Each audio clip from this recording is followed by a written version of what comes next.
Assalamualaikum warahmatullahi wabarakatuh.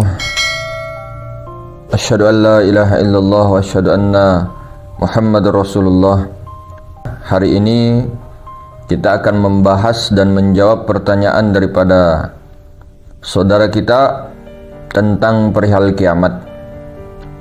Hakikat kiamat secara syariat kita sudah tahu bahwa syariatnya kiamat itu adalah kehancuran alam semesta, kecuali 10 makhluk yang dikekalkan oleh Allah Subhanahu wa taala.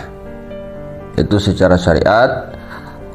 Beliau bertanya tentang hakikatnya.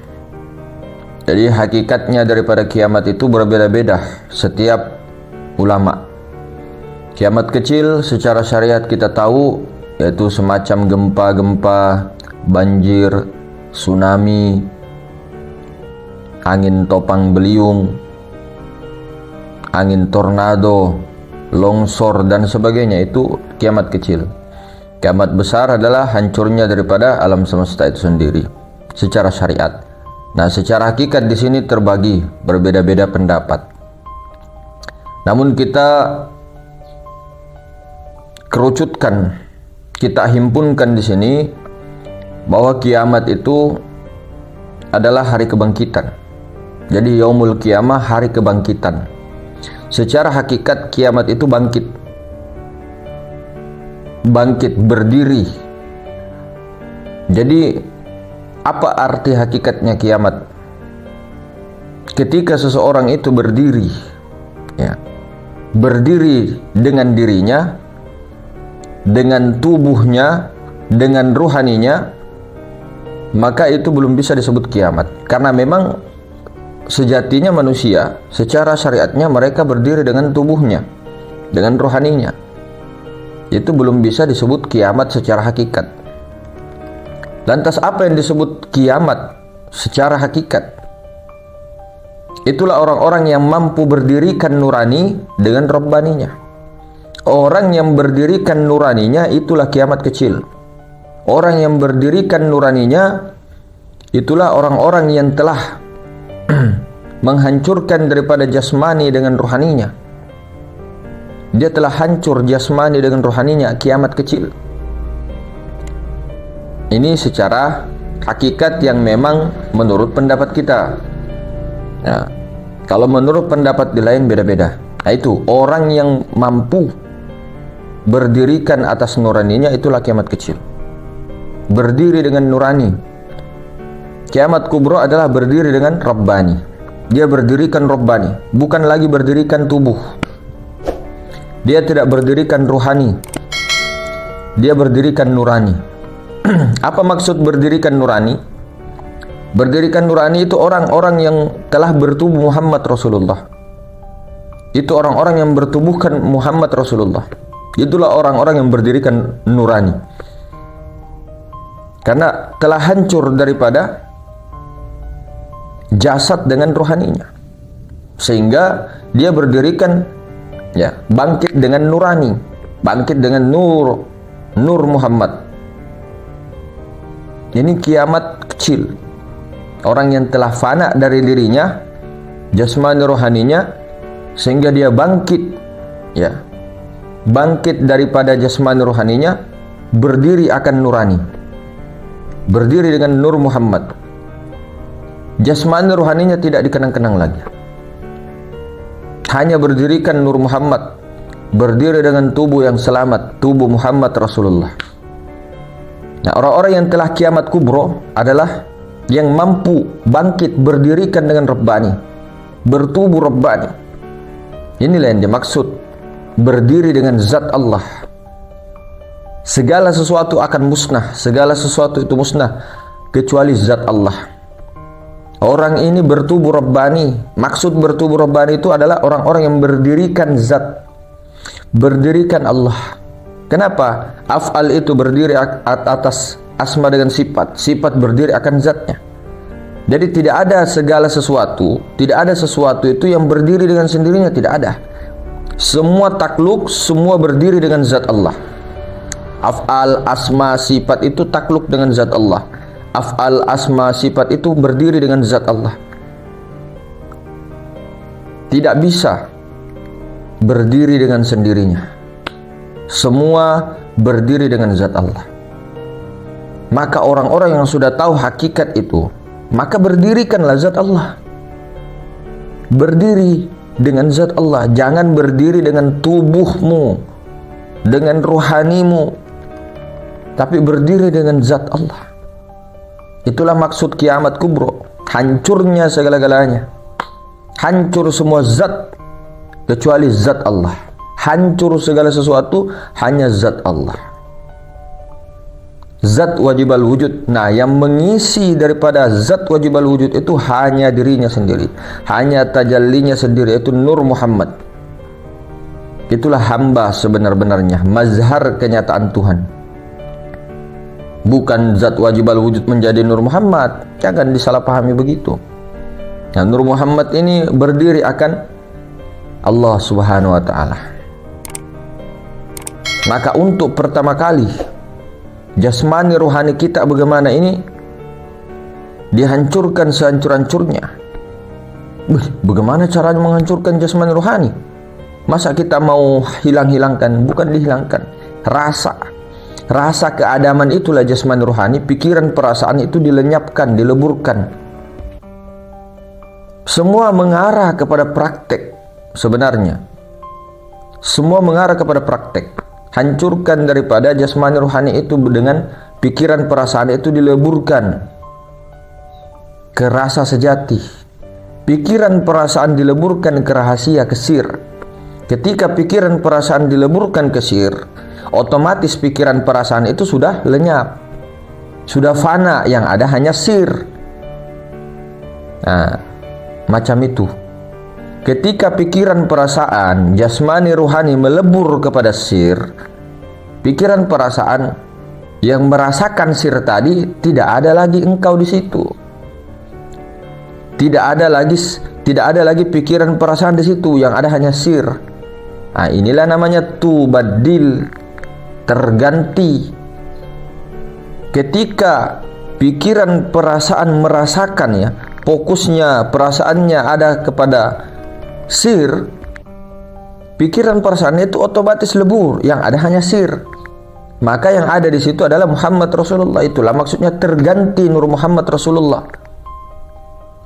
Nah, dengan keadaan seperti itulah dikatakan hakikat kiamat kecil.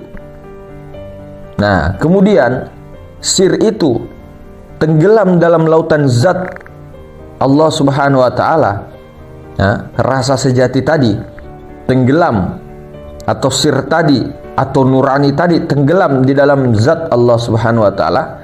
Maka sir tadi itu otomatis lebur, tenggelam juga, lebur kembali kepada zat Allah Subhanahu wa Ta'ala. Jadi yang ada hanya zat Allah, yang ada hanya kesadaran mutlak Allah Subhanahu wa Ta'ala. Semua hancur lenyap. Semua sesuatu itu lenyap. Dia tidak merasakan lagi sesuatu. Rasa sejati yang merasakan, yang menyadari Allah Ta'ala itu, maka rasa sejati itu pun lebur. Rasa sejati itu pun lebur. Yang ada hanya kesadaran mutlak Allah Ta'ala. Itulah hakikat kiamat besar. Jadi sebenarnya rukun Islam, rukun iman, semuanya itu ketika dijelaskan daripada hakikat, itu semua mengarah kepada untuk menjalani praktek sebenarnya. Apapun yang dikaji, apapun yang dirakam semua itu, keilmuan itu, apa hakikatnya ini, apa hakikatnya ini, apa hakikatnya ini, kalau tidak diamalkan kepada praktek menjadi ilmu yang menjadi hijab nantinya. Tidak dilarang untuk mengkaji hakikat, teori-teori yang ada. Tapi untuk prakteknya ini kita pun masih setengah mati, tunggang langgang, memperbanyak lagi tentang seperti begini, begitu. Oke, jikalau sudah betul-betul tidak bingung, dia enjoy saja untuk menambah daripada kaji-kaji ini B, C, D, E, F, G dan sampai Z, silakan. Tapi jika musyahadah kita tertati-tati, bagaimana mau fana? Kalau sudah fana, bagaimana mempertahankan fana sampai baqabillah? Fana dari kefanaan tadi. Nah, itu semua adalah rakam-rakam yang dimana semua yang kita bahasakan mengarah ke satu praktek yang akan dilakukan 1 kali 25 jam. Maka 1 kali 25 jam itu benar-benar ketika lupa kembali, lupa kembali, lupa kembali. Kembali itu apa? Istighfar. Lupa, astagfirullahaladzim. Lupa kesadaran, astagfirullahaladzim. Begitu terus. Maka supaya apa yang kita pelajari selama ini tidaklah menjadi hujah bagi kita. Orang-orang tua kita dulu ilmunya sedikit, tapi bisa untuk betul-betul diamalkan secara terus-menerus, berkelangsungan, continue. Praktiknya ini yang paling penting. Teorinya itu nomor 2. Teori juga penting, tapi praktiknya ini, kalau sudah menemukannya, jangan terlalu lama di ma'rifat tauhid. Jangan. Ma'rifat tauhid itu diketahui singkat saja, itu adalah dasar. Jangan di situ terus. Kalau sudah tahu, melangkah. Kalau sudah tahu bagaimana memperbaiki daripada syariatullah. Syariatullah ini yang paling tinggi. Jangan selalu dibangga-banggakan itu ma'rifat, tauhid. Jangan selalu diposisikan di atas. Itu adalah dasar, pondasi. Jangan pondasi diposisikan di atap rumah. Jangan. Memang pondasi dulu yang ditanam. Pondasi dulu yang kita buat. Inilah ma'rifat. Ma'rifat tauhid ini pondasi. Harus kokoh. Tapi kalau sudah jadi pondasinya, jangan dipondasi terus. Jangan di situ terus. Bagaimana dinding-dindingnya, bagaimana atapnya, itu bangun. Bangun itu. Nah, kita juga sama-sama belajar. Yang paling berat itu ilmu syariat. Nah, yang paling berat itu syariat. Yang paling tinggi, yang paling akhir itu, pencapaian akhir itu syariat. Syariat itu sudah hablum minan nas semua. Nah, yang hablum minallah itu ma'rifat tauhid, hakikat itu. Nah, itulah makanya jangan terus-terusan terlena. Carilah ma'rifat tauhid itu sesingkat-singkatnya, supaya ketika bersyariat dia sambil berhakikat. Ketika dia sholat, dia tahu hakikatnya. Bukan dia tahu ini kunci-kuncinya, bukan. Yang penting dia tahu hakikatnya, dia tahu duduknya, dia tahu peleburannya, mendirikan sholat. Tahu inti sholat. Kalau sudah tahu 2 kalimat syahadat, kalau sudah tahu wujud zat wajibal wujud, tahu hakikat diri Nur Muhammad, tahu wujudnya, itu semua, apapun di syariat itu segandeng semua, bisa semua. Intinya di 2 itu. Itu barulah melangkah terus. Jangan selalu meremehkan kita punya syariat. Syariat Muhammad tuh jangan diremehkan. Itu yang paling tertinggi. Itu yang paling tidak disenangi oleh nafsu. Tuh syariat Muhammad.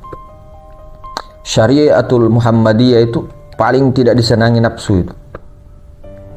Nah, artinya nafsu ini, jiwa ini sering suka yang enak-enak, yang keluar dari syariatul Muhammadiyah, syariatullah keluar. Nah, ini yang paling sangat dihormati, sangat dipegang, sangat dijunjung, di atas dia. Nah, bukan berarti kita ma'rifat tauhid dulu dipelajari baru ditinggalkan, tidak, berjalanan semua.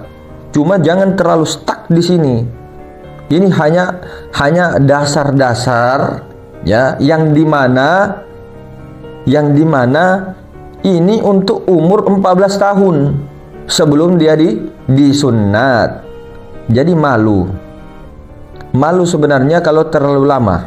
Artinya, ketika makrifat ini selalu dibahas, selalu ditinggikan, sehingga seolah-olah syariat itu terlalu dibawa begitu. Seolah-olah syariat itu terlalu tidak ada artinya begitu. Seolah-olah syariatnya tidak penting begitu. Makrifat ini, seseorang itu ketika anak-anak kecil itu biasanya kalau baru dapat mainan, dia bangga menceritakan kesana kemari. Ya, main-mainannya yang dulu ditinggal.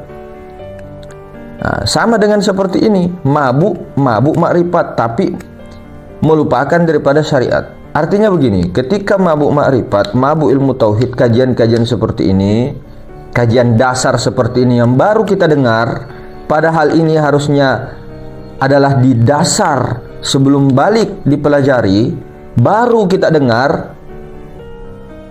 maka seperti ini tidak apa-apa sebenarnya, cuma jangan terlalu kayak meremehkan syariat, seolah-olah syariat itu ditinggal sudah semua. Tidak. Kalau memang mengikut sebagaimana Nabi kita Muhammad SAW, ini pengikut Nabi Muhammad SAW, tidak begitu ceritanya. Ma'rifat itu dasar, tauhid itu dasar. Puncaknya syariatullah itu. Nah, itulah gunanya belajar ma'rifat tauhid di awal, supaya ketika nanti mendapatkan sesuatu yang baru ditimbulkan, padahal itu adalah dasar, kita tidak terlalu bagaimana, cari yang simpel, yang singkat, padat, jelas, sudah selesai, diamkan, maju, jalankan syariat, sudah di situ. Itu bagi yang mau. Tapi kalau mau sambil dikaji juga tidak jadi masalah, wawasan tambah wawasan tidak jadi masalah. Cuma jangan seperti seolah-olah syariat itu dibawa sekali, kulit begitu. Tidak, dua-duanya harus gandengkan itu. Nah, tahap yang pertama disuruhnya ma'rifat tauhid, baru syariat ini. Nah, gandenglah di situ. Jangan salah satu ditinggalkan, dipisah. Nah, ini juga bagi orang-orang yang telah bersyariat tapi tidak ma'rifat tauhid, ini juga keblinger namanya. Kalau bahasa anunya itu betul-betul keblinger. Karena kenapa? Selalu dikatakan itu bahwa syariat itu perlu hakikat. Tidak bisa syariat itu tidak hakikat, itu kosong, betul-betul kosong, robot jadinya. Seolah-olah apa-apa sedikit martabat 7 sesat, kajian hakikat tauhid ma'rifat sesat. Nah, misalnya ini kalau misalnya dari diri kita, ya tidak begitu. Nah, jadi hakikat itu tidak bisa ditinggal. Tauhid itu, ma'rifat itu penting. Kalau tidak ada itu, ibaratnya hukum hakikatnya orang yang selalu junub secara terus-menerus secara hakikat. Orang junub secara terus-menerus secara hakikat itu tidak sah amaliyahnya, ada kesyirikan. Nah, ini orang-orang yang syariat melulu saja, tidak tidak mempelajari hakikat ma'rifat. Ini keliru sebenarnya ketika membuang satu, mengamalkan yang satu. Nah, keliru bagi saya, bagi diri saya, bagi diri orang, pendapat masing-masing, silakan. Jadi dua-duanya ini betul-betul harus digabung. Dua-duanya ini betul-betul tidak bisa dipisah. Bagikan dua kalimat syahadat, syariat hakikat tidak bisa dipisah. Nah, itu. Jadi ini semua pemahaman-pemahaman yang kita share di YouTube, ini untuk diri kita, bukan untuk keluar. Bukan. Ini untuk diri kita, pemahaman ini untuk pemahaman kita. Diikuti silakan, tidak diikuti silakan. Nah, begitu aja. Jadi kita tidak bagaimana kepada ma'rifat, tidak bagaimana kepada syariat, tidak. Tapi bagaimana ma'rifat dengan syariat ini, hakikat dengan syariat ini gabung begitu. Sehingga dimanapun masuk, di syariat masuk, di thariqah masuk, hakikat masuk, ma'rifat masuk, aman. Nah, jadi mungkin seperti itu hadirin semulakan. Lebih dan kurangnya, Assalamualaikum warahmatullahi taala wabarakatuh.